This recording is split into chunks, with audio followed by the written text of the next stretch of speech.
அன்பிற்கினியோரே, உங்களுக்கு வணக்கம், வாழ்த்துகளும்.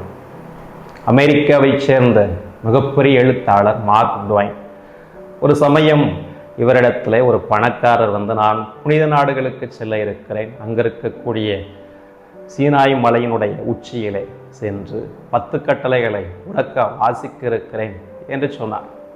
அப்போது மார்க் ட்வைன் அவரிடத்திலே பொறுமையாக சொன்னார், நீங்கள் சீனாய் மலையினுடைய உச்சிக்கு சென்று அங்கே 10 கட்டளைகளை உறக்க வாசிப்பதை விடவும் உங்கள் நடுவில் இருக்கக்கூடிய ஏழை எளிய மனிதர்களுக்கு உதவுவது எவ்வளவோ மேல் என்றார்.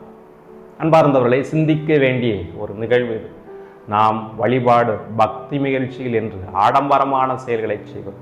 உண்மையான வழிபாடு அல்லது உண்மையிலே நாம் கடவுளை அன்பு செய்கிறோம் என்றால் நமக்கு அடுத்திருக்கக்கூடிய மனிதர்களை அன்பு செய்வதுதான் உண்மையிலே நாம் கடவுளை அன்பு செய்வதற்கு இணையாக இருக்கிறது. நற்செய்தியிலே இயேசு சொல்கிறார், என் மீது அன்பு கொண்டிருப்பவர் என்னுடைய கட்டளைகளை கடைபிடிப்பார். இயேசுவை நாம் உண்மையிலே அன்பு செய்கிறோம் என்றால் அவருடைய பெயரை வெறுமனே உச்சரிப்பதல்ல, மாறாக அவர் நமக்கு தந்திருக்கக்கூடிய கட்டளையின்படி நடப்பது.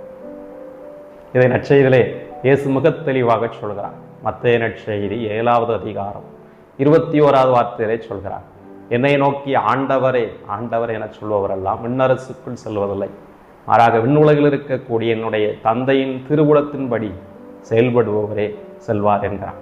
என்றால் நாம் இயேசுனுடைய பெயரை உச்சரிப்பது மட்டுமல்ல, இயேசு கொடுத்த கட்டளையின்படி நடப்பதும் அவருடைய அன்பிலே நாம் நிலைத்திருப்பதற்கு இணையான ஒரு செயலாகும். அன்பார்ந்தவர்களே, இன்றைய முதல் வாசகம் நாம் கடவுளை அன்பு செய்வதை எப்படி நம்முடைய வாழ்விலை வெளிப்படுத்துவது என்பதை பற்றி பேசுகிறது.